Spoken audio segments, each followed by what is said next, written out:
A black girl defends herself when a police officer falsely accuses her. The courtroom was stunned.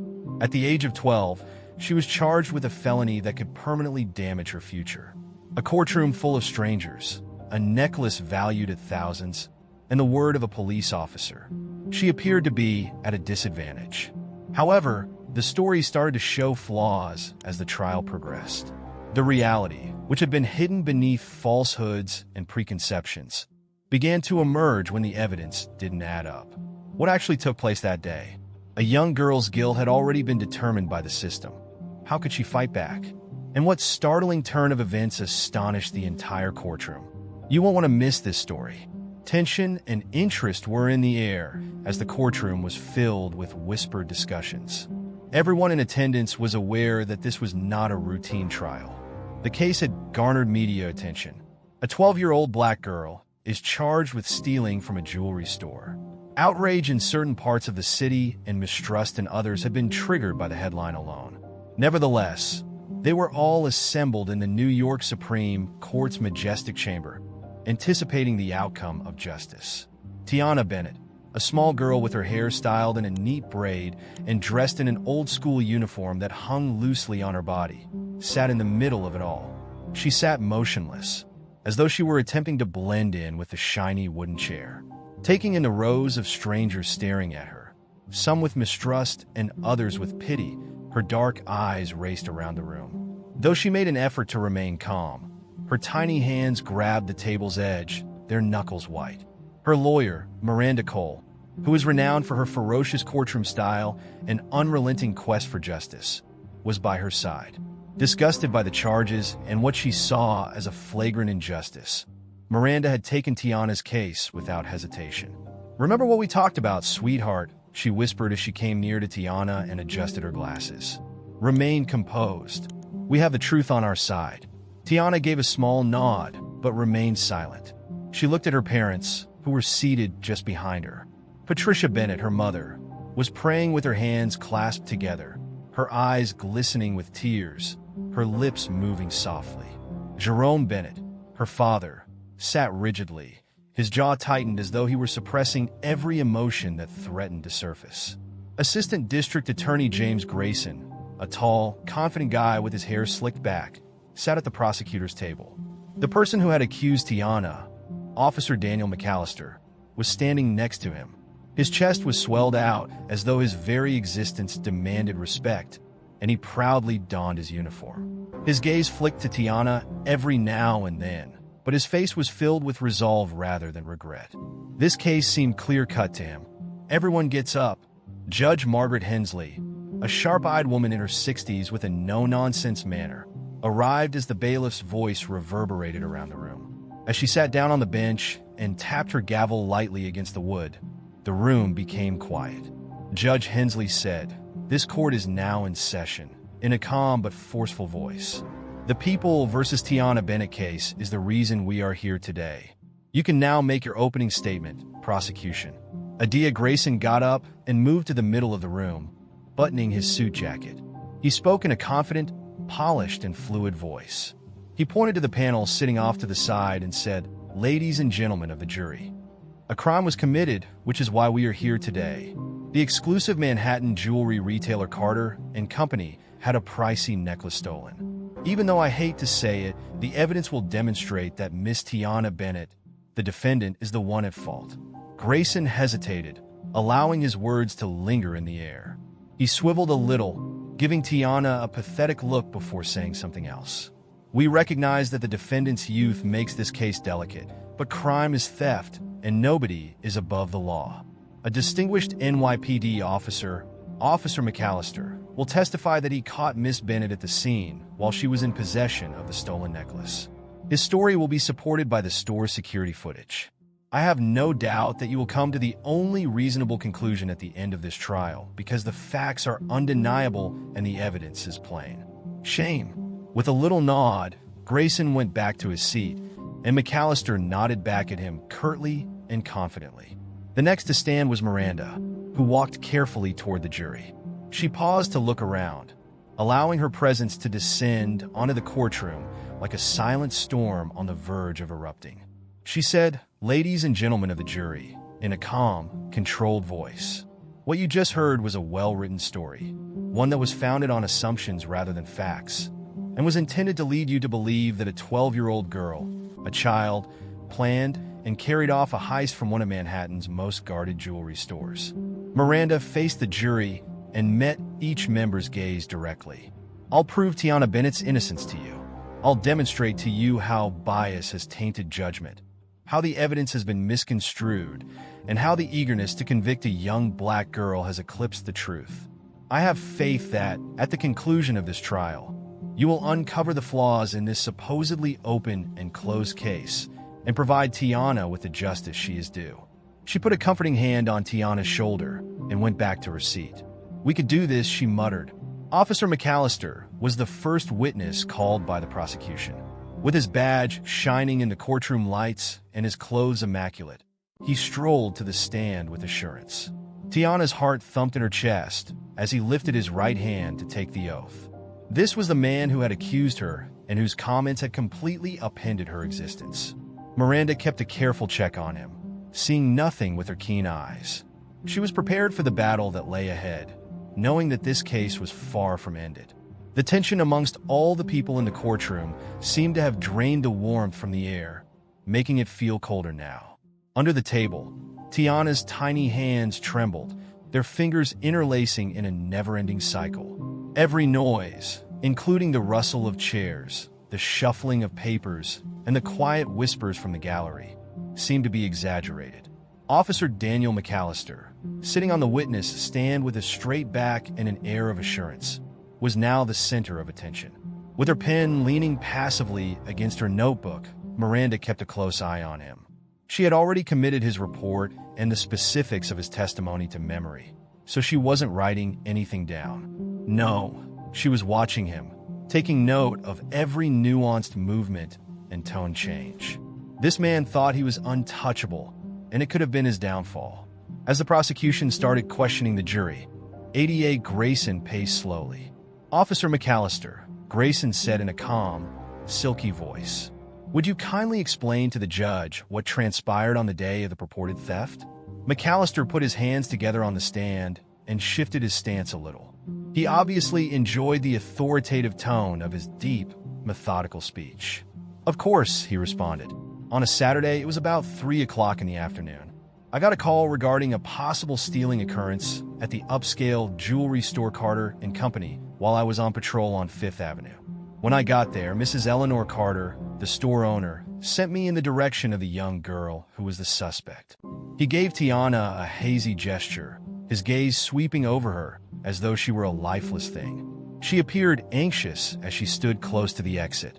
She instantly became defensive when I questioned her if she had been in the store earlier. Miranda squinted but said nothing, allowing the cop to go on unhindered. I requested to examine her backpack, McAllister added, and I discovered the aforementioned necklace, a piece of sapphire and diamonds worth over $10,000. I then told her that she was being held on suspicion of stealing. He hesitated, looking at the jurors as though he was hoping for their blessing. The evidence speaks for itself, notwithstanding her assertion that she had no idea how the necklace got there. She was holding the jewelry. I filed my report, brought her into custody, and followed the correct procedures. Grayson nodded, as if the case were already decided by the testimony. Officer McAllister, thank you. To be clear, were you suspicious that Miss Bennett had taken the jewelry at the time? None, McAllister firmly said. There was no doubt that her actions were suspicious. Grinning, Grayson took a step back toward his table. No more inquiries, Your Honor. Hensley, the judge, looked at Miranda.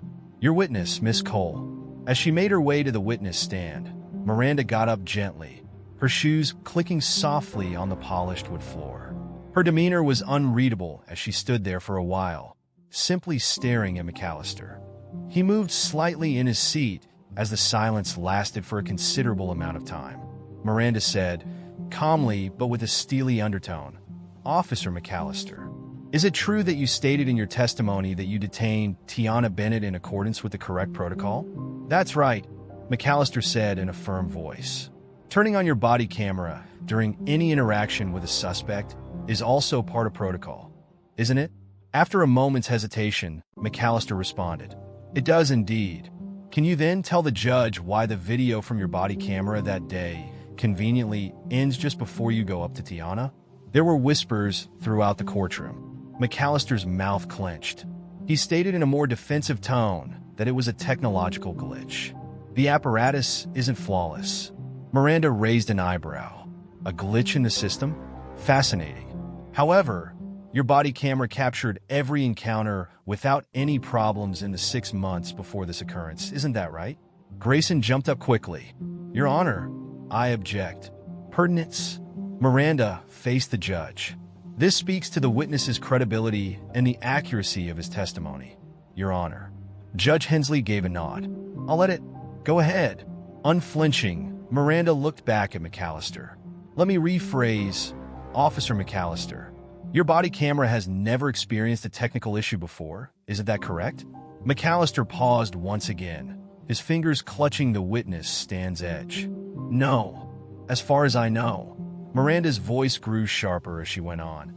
"And isn't it also true that your word is the only record we have of Tiana's alleged suspicious behavior? Isn't it true that the body camera, which could have given an objective report, conveniently stopped recording?" McAllister's face flushed a bit. He yelled, "Her backpack contained the evidence. That should be sufficient evidence for anyone." The courtroom had to lean in as Miranda stepped closer, and her voice faded to a near whisper. "Are you positive that the jewelry was in Tiana's backpack when you searched it, Officer McAllister?" "Yes," he responded, but his voice was not as sure as it had been before. Miranda's tone became cold as she said, "Let me remind you, officer, it is illegal to falsify or tamper with evidence when you are under oath." Except for the gentle scratch of Miranda's pen as she made a note, the room was quiet. Her gaze remained fixed on McAllister as she took a step back. "No more questions, Your Honor," she responded in a cool, collected tone. However, the tension in the room had changed as she went back to her seat. As the jurors looked at one another, the prosecution's case started to show signs of weakness. Despite being packed, the courtroom seemed uncannily silent. Officer McAllister stepped down from the witness stand, his shoulders rigid, and the quiet was broken by the low hum of fluorescent lights. Just seconds before, his confidence had looked unwavering, but now it appeared to be broken. As he went back to his seat next to the prosecutor, Miranda kept a close check on him, her keen eyes seeing the little tightening of his jaw. Tiana's tiny figure tensed as though she were attempting to bear the weight of the room, and she shifted uneasily in her chair. "You're doing great, Tiana," Miranda whispered softly as she leaned in toward her. "Simply continue to breathe. This is not at all finished." The slight tapping of Judge Hensley's gavel on the wooden block brought the bench back into focus. She said, calmly but firmly, that the defense might call its next witness. With methodical motions, Miranda stood up and smoothed her blazer. Without saying a word, her deliberate steps toward the middle of the room demanded attention. Her attitude was calm, but solemn as she turned to face the jurors. She turned back to the jury after saying, "Your Honor," to Judge Hensley. Eleanor Carter, proprietor of Carter and Company Jewelry Store, is called to the stand by the defense. As Eleanor Carter, a tall, well-dressed woman in her late 50s, walked to the witness stand, there was a slight murmur in the gallery. She exuded money and sophistication with her fitted suit and pearl necklace, and she exuded authority with her expertly combed silver hair. Her face was unreadable as she sat down and adjusted her glasses. Miranda said, "Mrs. Carter," in a courteous but inquisitive tone, "we appreciate you being here with us today. Would you kindly confirm your position at the jewelry store owned by Carter and Company?" With a steady but clipped voice, Eleanor nodded. "The store is owned and run by myself. I've been in charge of the company for more than 30 years. And on the day of the purported theft, you were there?" Miranda inquired. Eleanor answered in a stern tone, "Yes, I was. Could you describe what you saw that day for us?" After a brief pause and a quick glance at McAllister, Eleanor responded, "I watched Tiana, the girl, walk into the shop. She was examining a few of the items in the front exhibit. Despite without touching anything, she appeared to hesitant." Miranda's brows went up a bit. "Are you hesitant? How?" Eleanor shifted in her chair and muttered, "Well." She was twitching and anxiously scanning her surroundings. At the time, it appeared suspicious. Miranda's tone remained neutral as she nodded. "What followed?" Eleanor explained. "I went into the back office to answer a phone call. Officer McAllister was already in the store talking to Tiana when I got back. I found the necklace in her backpack," he told me. Miranda hesitated, allowing the words to linger. Then, with a gentle yet direct tone, she moved toward the witness stand. "Did you witness Tiana stealing the necklace, Mrs. Carter?" Eleanor's poise wavered for a moment as she blinked. "No," she said. "She didn't remove anything that I could see." "You phoned the police nonetheless. Why?" Eleanor sat up straight, her voice suddenly defensive. "Because she was found guilty by Officer McAllister. I trusted his judgment since he claimed to have unambiguous evidence." Miranda gave a hesitant nod, her face contemplative. "To make things clear to the jury, you relied only on Officer McAllister's testimony when you decided to call the police. Is that right?" "Yes," Eleanor said grudgingly. Miranda swiveled slightly and now spoke directly to the jury. "Ladies and gentlemen, it has now come to our attention that the lone eyewitness in this instance was not present when the alleged theft occurred. Rather, the claim is based only on the evidence of one individual, Officer McAllister, whose credibility has already been questioned." The gravity of Miranda's remarks caused the gallery to tremble. With a sharper tone, Miranda turned back to Eleanor. "Do you know, Mrs. Carter, that another child was rushing out of Carter and Company at the time of the event, according to CCTV footage from a nearby store?" Eleanor's carefully maintained facade crumbled as her eyes grew wide. "No," she answered, scarcely raising her voice above a whisper. Miranda approached the jury and showed them a printed still frame from the video.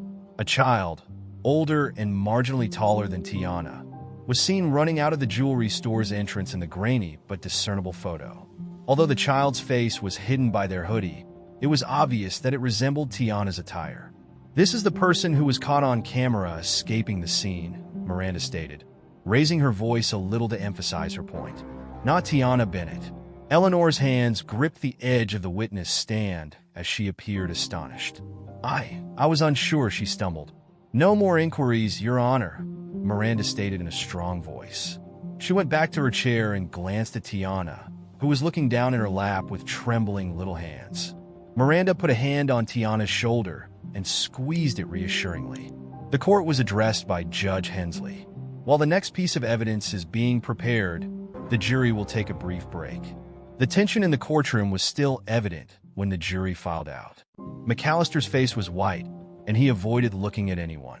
Whispered discussions, conjecture, and uncertainty rippled through the gallery like a wave. Leaning forward, Tiana's mother spoke to Miranda in a tremulous voice. "Is it sufficient in your opinion?" Miranda turned, her face composed yet determined. "It's a beginning. The truth always finds a way to surface. They'll wish they hadn't questioned her when it happens." Tiana's brown eyes gleamed with unshed tears as she looked up at Miranda. A glimmer of hope appeared for the first time since the start of the experiment. After the brief break, the courtroom reopened, and when the jury took their places again, the mood changed. It seemed heavier. Every countenance in the room displayed the faint signs of uneasiness as the weight of doubt had started to permeate the prosecution's case. The spectators murmured in low voices, but Judge Hensley Severe look soon put an end to the clamor. Judge Hensley returned to her seat at the bench, and the bailiff said, "All rise." Her keen eyes lingered on both tables for a moment before she tapped her gavel and looked around the room. She announced that the court was back in session. "You can go ahead, defense." With methodical movements, Miranda Cole rose slowly and made her way to the middle of the room. Despite having a keen and alert intellect that calculated every move of her plan, her composed manner conveyed confidence. Her voice was strong and clear as she turned to the jurors. "We've seen evidence today, ladies and gentlemen, that challenges the basis of the prosecution's case. However, there's a lot more to this story." Raymond Harris, a forensic video analysis specialist, is called to the stand by the defense. A tall, bespectacled guy in his 40s walked with a laptop and a folder of papers to the witness stand. With silent assurance, he placed his materials down and then raised his right hand to take the oath. Miranda sat down and started. "Would you kindly provide your credentials for the court, Mr. Harris?" Harris's voice was professional but friendly as he adjusted his glasses. "I have more than 15 years of experience as a forensic video analyst, with a focus on improving and verifying video evidence for court cases. I've worked on high-profile investigations as well as state and federal matters." Miranda gave a nod. "Additionally, did you receive the original video footage of the person escaping the jewelry store from the nearby security camera?" "Yes," Harris said. "I was." "Could you explain your results?" "S laptop and plugged it into the courtroom's monitor. The monitor came on, displaying the previously recorded, grainy surveillance footage that had been improved. Now it was a little easier to see the figure fleeing from the store. Although the baggy jeans and sweatshirt remained, small details started to show. As you can see," Harris clarified, highlighting particular elements with a laser pointer. "Tiana Bennett is not the person in the video. They look older, perhaps a teenager or young adult, and are around 4 inches taller based on their height and build." With a startled mutter from the courtroom, Judge Hensley tapped her gavel to call for order. Harris went on. "Along with that, I examined the timestamp and compared it to the prosecution's internal store video. The two are obviously different from one another. The necklace was already removed from the store when Tiana was approached, since this person leaves before Officer McAllister even gets there." Before continuing, Miranda gave Harris's statement time to sink into the room. "I'm grateful, Mr. Harris. Another query. Do you have any professional evidence that connects Tiana Bennett to the theft?" Harris gave a hard shake of his head. "Absolutely none. According to the evidence, she was unfairly accused and misidentified." Miranda turned to Judge Hensley and said, "Thank you. No more inquiries." Approaching the stand, Grayson stood with a taut face. His irritation was scarcely disguised by the clipped tone of his voice. "Is there a chance that this video has been changed or otherwise interfered with, Mr. Harris?" "No, it isn't," Harris said coolly. "Prior to doing my analysis, I made sure it was legitimate. It hasn't been altered, according to the metadata." Grayson scowled but made no move. Evidently uneasy, he went back to his seat. Miranda summoned her last witness as Harris left the witness stand. McAllister's old co-worker, Officer Julia Morales. This sudden action caused a stir in the spectators, and even McAllister was taken aback, his face growing serious as Morales approached the courtroom. Taking the stand was Officer Morales, a middle-aged lady with a tough exterior. Her NYPD badge shone on her uniform, but her stance indicated that she was apprehensive about what was about to happen. Miranda asked Officer Morales, "How long have you been with the NYPD?" 15 years, Morales said. 3 of those years were spent serving with Officer McAllister. Did you ever notice any conduct that made you question him during your time working with him? With hesitation, Morales turned to face McAllister, whose look could have sliced through steel. After swallowing forcefully, she spoke. "Indeed." Once more, there were whispers in the courtroom, and Judge Hensley's gavel fell hard. Miranda pushed forward and gave the order.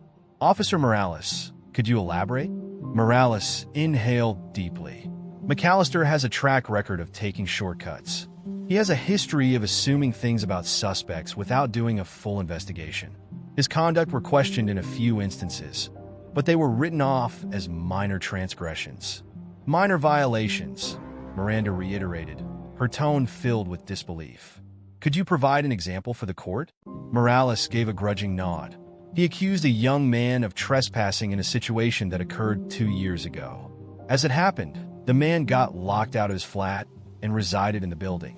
Before holding him, McAllister never checked his identification. Miranda faced the jury.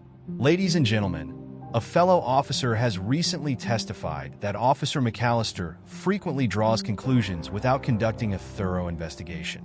It is evident that this case is based on fragile foundations when combined with the absence of evidence linking Tiana Bennett to this crime." Miranda gave a farewell speech before the court as Morales resigned. "We've presented evidence that not only exonerates Tiana Bennett, but also calls into question the integrity of the investigation itself," she remarked in a forceful yet collected voice. "There are questions about Officer McAllister's credibility. There is no physical evidence linking Tiana to this theft, and the security film does not implicate her. I implore the jury to weigh the evidence and return a not guilty verdict, the only one that justice requires. The jury sat silently, their faces displaying a mixture of surprise and reflection. Now clearly irritated, McAllister leaned in Grayson's direction and said angrily, "However, the harm had already been done.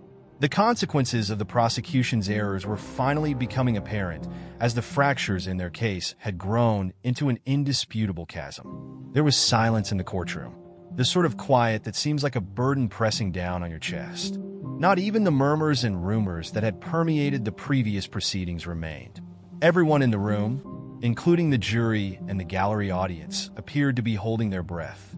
The tenseness was nearly too much to take, like the silence before a rainstorm. Tiana's tiny hands were clutched in her lap as she sat still. Her father, Jerome, remained glued to the jury box, his jaw clenched, while her mother, Patricia, leaned forward on the bench behind her, silently mouthing a prayer. Miranda Cole's thoughts was racing, but she stayed composed, her hands lightly resting on the table. She was aware that they had raised enough questions, but had they done enough to dispel the prejudices that lingered like an unsaid truth? The hush was broken when Judge Hensley, who was seated at the bench, cleared her throat. "You have listened to the testimony, heard the arguments, and studied the evidence, ladies and gentlemen of the jury. You now hold the key to this case's outcome. To deliberate, you are dismissed." One juror, an older white male sitting on the far left, stayed for a time, staring at Tiana as the jury started to stand. As he left the room with the others, his face softened a little, but he remained silent. In a state of suspended animation, Miranda, the Bennetts, and the rest of the courtroom waited. Every click echoed louder than the last, and time seemed to drag as if the clock itself had halted. As though terrified to look elsewhere, Tiana sat rigidly, her gaze locked on the table before her. Patricia gently put her hand on her daughter's shoulder as she reached forward. "You've shown such courage," Patricia said in a tremulous tone. "Tiana, you're my hero no matter what." Without replying, Tiana reached up and clutched her mother's hand as if it were her lifeline. With her customary assurance now tinged with doubt, Miranda cast a sidelong glance at the Bennetts. She had done everything she could to reveal the truth, disprove the prosecution's proof, and expose McAllister's lies. However, she was aware that in a system that frequently prioritized assumption over justice, even the truth wasn't always sufficient. Officer McAllister sat stiffly across the room, his fists clenched in rage, his expression unreadable. The officer's jaw tensed with every second that went by, but ADA Grayson leaned down to mumble in low voices, probably telling him to remain calm. The jurors returned to the room after what seemed like an eternity, but was actually only 2 hours. Their expressions, a combination of silent resolve and stoic concentration, were inscrutable. The cumulative weight of suspense was almost audible as the gallery leaned forward as one. As Judge Hensley returned to the courtroom, the bailiff called for everyone to stand up. She sat down and motioned for the others to do the same. She turned to the jury foreperson, a middle-aged lady wearing a navy blazer, who was holding the slip of paper with their verdict on it. Once the room had calmed down, "Have you made up your mind?" Judge Hensley inquired. With a controlled yet solemn expression, the foreperson stood. "Your Honor, we have..." The bailiff took the slip of paper from her and presented it to the judge. The sound of the paper unfolding was nearly deafening because the room was so silent. Judge Hensley's face revealed nothing as she looked over the verdict. The judge said, "Will the defendant please rise?" Tiana stood unsteadily, supported by Miranda's calm hand on her shoulder. Patricia's lips moved in quiet prayer as she held Jerome's hand behind her. The slip of paper was given back to the foreperson by Judge Hensley. "Read the verdict, please." With a steady yet gentle voice, the foreperson cleared her throat. "We, the jury, find the defendant not guilty in the matter of the People versus Tiana Bennett." The words didn't seem to register for a little moment. The silence was so dense that it seemed to never end, and the room stayed motionless. Then suddenly, the tension broke. With tears streaming down her cheeks, Patricia covered her face and let out a choking sob. Jerome drew his wife into a tight embrace, his stoicism crumbling. Before Tiana turned to face Miranda, who bent down to her level, she stood motionless, her eyes wide with shock. Miranda murmured gently, her own voice full of passion. "You did it, Tiana. Justice prevailed today because you spoke the truth." Slowly nodding, Tiana's lips quivered as tears eventually fell. She flung her arms around Miranda and held onto her tightly. However, the respite was cut short as Judge Hensley addressed the prosecution table once more in a stronger tone. "I would like to address Officer McAllister before this court adjourns." At the mention of his name, McAllister, who had been sitting rigidly, recoiled. His face was pallid as he looked up, but his jaw remained firmly set in defiance. "Officer McAllister," remarked the judge in a cold tone, "your actions during this case have raised severe issues for this court. We have taken note of your inconsistent statements, the unexplained interference with your body camera, and your inadequate investigation of the matter." Her sharp eyes were fixed on him as she leaned forward a little. "You've almost destroyed an innocent child's life and compromised the fairness of the legal system. Your behavior will be scrutinized. I'm suggesting that the Internal Affairs Bureau conduct a thorough investigation into your actions." Murmurs broke out in the gallery once more, louder and with a hint of indignation. McAllister's previously commanding confidence was now reduced to ashes as he sank back in his chair, his face becoming an alarming shade of crimson. Judge Hensley turned to Tiana and her family and added, "And to the Bennetts," her voice becoming softer, "I am very sorry that you had to go through this. I hope today is the start of your family's healing process since this court failed you." Patricia's voice was too stuttering to reply, but she nodded through her tears. Jerome just gripped his wife and daughter tighter, as if he was frightened to release them. Reporters surrounded the Bennetts in a tumultuous scene outside the courthouse, but Miranda protected Tiana from the obtrusive questions and flashing cameras. In order to drown out the commotion, they hurried to their waiting automobile and slammed the door. Tiana's voice was hardly audible above a whisper as she finally spoke inside the car's silence. "Mom, Dad, am I truly free at this point?" Jerome put a hand on his daughter's cheek and turned to face her, his face softening. "Baby, you've always been free. All you needed to do was remind everyone of that." Tiana grinned a little, the burden of the previous several weeks starting to lessen. She gazed out the window as the car sped away from the courthouse, taking in the blurry cityscape. She felt something she hadn't dared to dream for the first time in weeks. Calm. The dim light from a single lamp created gentle shadows on the walls as the Bennett family sat together in their tiny living room, a peaceful haven. They could still hear the echoes of the courtroom, but for the first time in weeks, they were free of anxiety, only the weariness that comes from weathering a storm. With her knees tucked under her chin and a warm cup of tea her mother had prepared for her, Tiana sat snuggled up on the couch. She just stared into the steam for a minute, allowing its warmth to absorb into her hands as it swirled languidly upward. Sitting next to her, Patricia ran her fingers over her daughter's hair in a calming motion that had been absent for years but was vital to them both now. "Are you all right, sweetie?" Patricia broke the pause with a gentle question. Tiana gave a nod without raising her gaze. "I believe so," she muttered. She spoke softly, as if she hadn't decided whether or not to believe it yet. Leaning forward with his elbows resting on his knees, Jerome sat in his battered recliner across from them. His voice was firm yet sympathetic as he added, "You don't have to be okay yet. How did you and the rest of us fare? It's acceptable that processing will take some time." For a time, Patricia didn't need to say anything as she looked at him and met his gaze. Although they had survived this storm together, they were both aware that the wounds it had caused would take longer to heal. The silence was broken by a knock on the door, and Patricia got up to answer it. Miranda Cole was standing there with a tiny bouquet of sunflowers and the tiniest hint of a smile on her face when she opened it. Miranda added, "I hope I'm not interrupting," in a kind but apprehensive tone. Patricia said, "Of course not," and moved aside to allow her entry.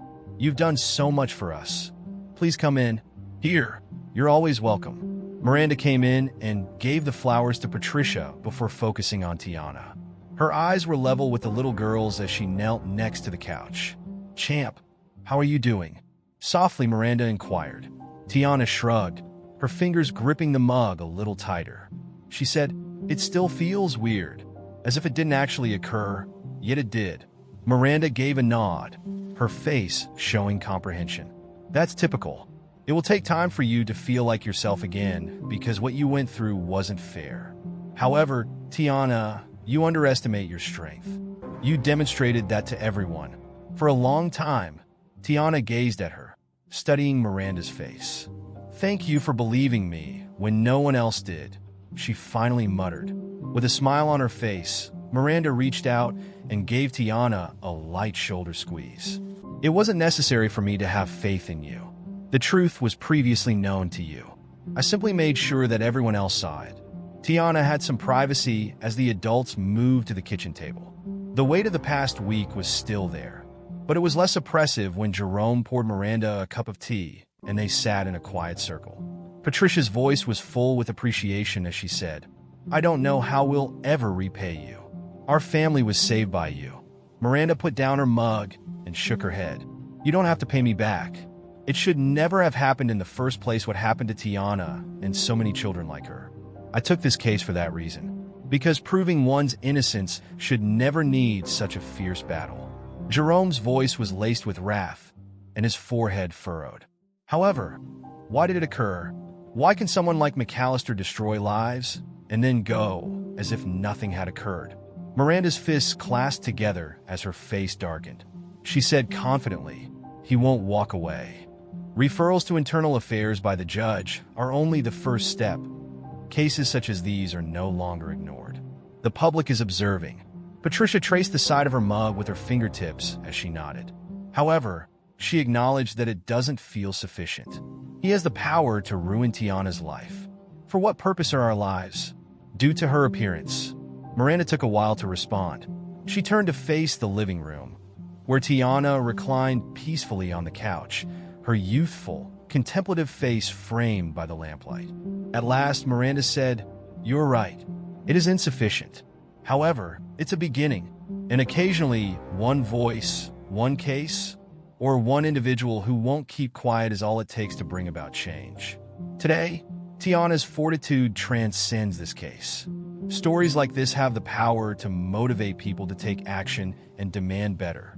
Tiana shocked everyone by approaching Miranda close to the door as she was getting ready to leave later that night. There was a spark in her eyes that had never been there before, but she was still quiet and little. "Miss Cole," she muttered. Miranda squatted down a little to look into her eyes. "Indeed, Tiana. I want to be like you when I grow up," Tiana replied, her voice a little shaky but determined. "I wish to assist others. I do not wish for anyone to experience what I experienced." Miranda was unable to speak for a moment as her throat constricted. At last, she grinned, her voice proud and warm. "Tiana, you already are. Remember that always." For the first time in days, Tiana's eyes lit up with a smile as she nodded. That evening, Miranda's car window flickered with city lights as she drove away. She reflected on all that the Bennetts had gone through. There were still fights to be waged, and the path to justice had been a long one.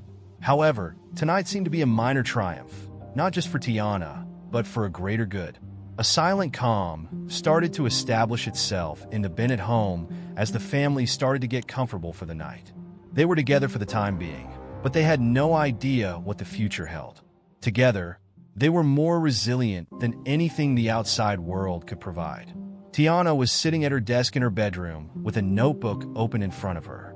She grabbed a pencil and started writing, filling the page with her perfect little handwriting. She started, "Dear Miss Cole, I swear I'll make you proud." Though the storm had gone, the lessons learned would last a lifetime. The optimism had blossomed into a flame.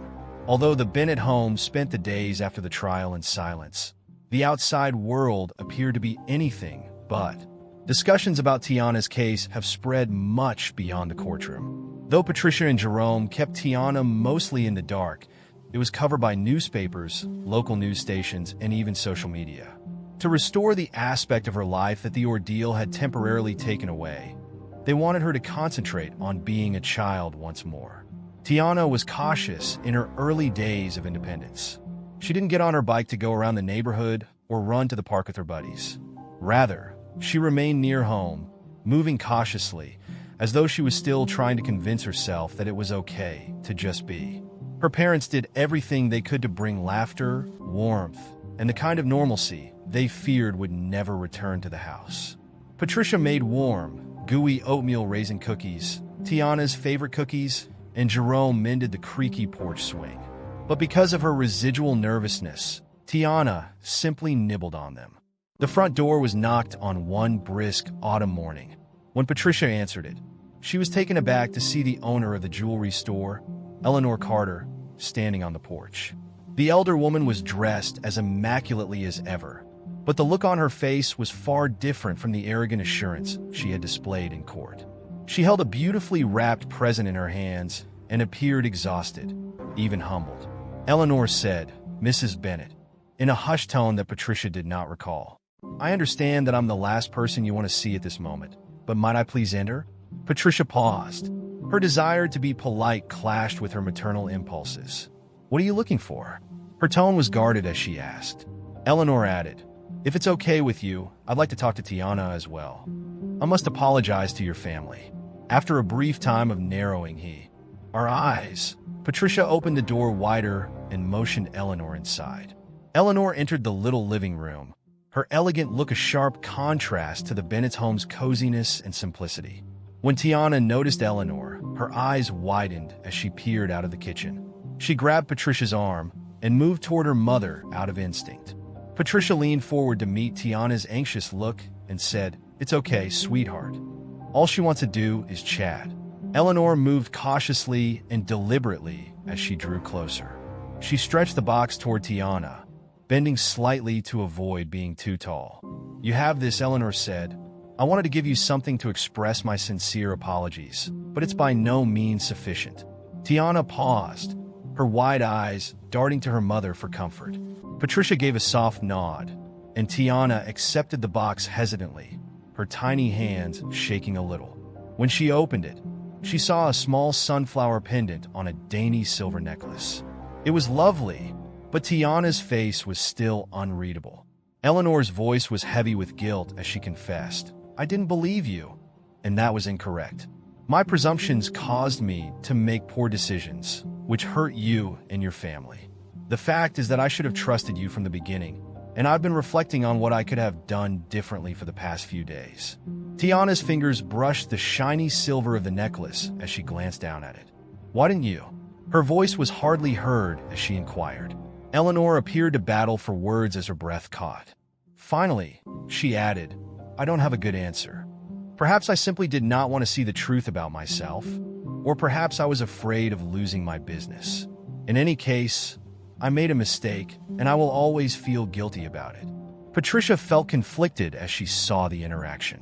A part of her wanted to ask Eleanor to go, to let her know that no amount of apology could make up for the damage she had done.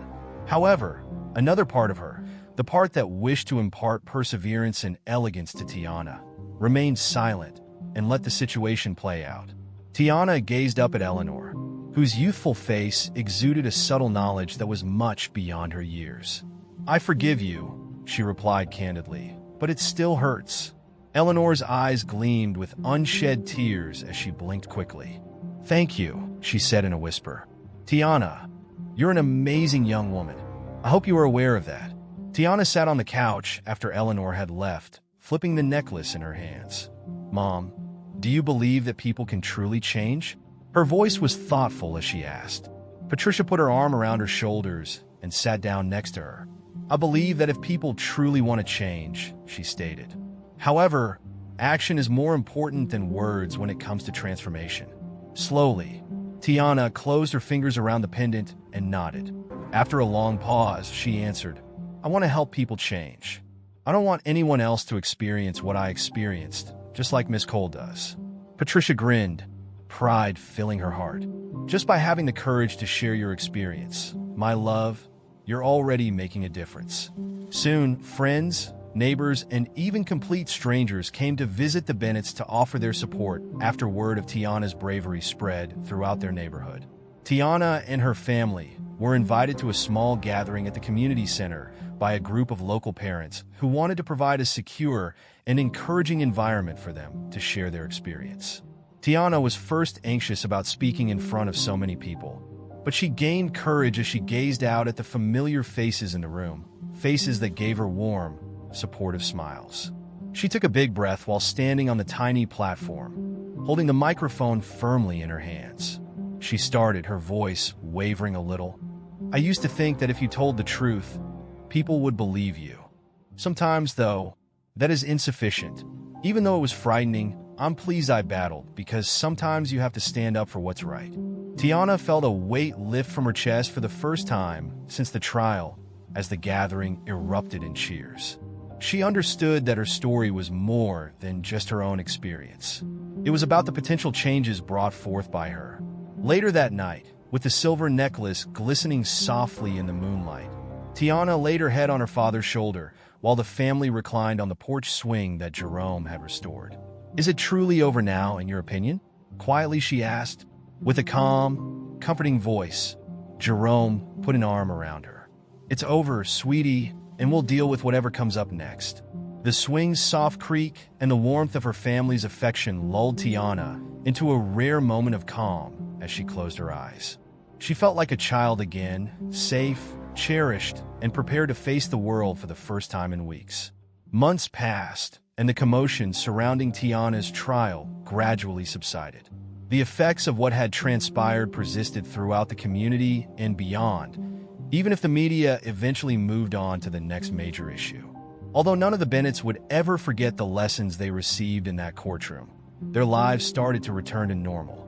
With cautious hope instead of worry clouding her days, Tiana went back to school. Her students, who had previously viewed her with uncertainty and distance, suddenly admired her. Some of them came up to her at lunch or after class, asking her to tell more about what had happened or offering quiet words of encouragement. Even though Tiana didn't always know the answers, she listened and understood that she wasn't merely healing during those brief exchanges. She was also giving courage to others.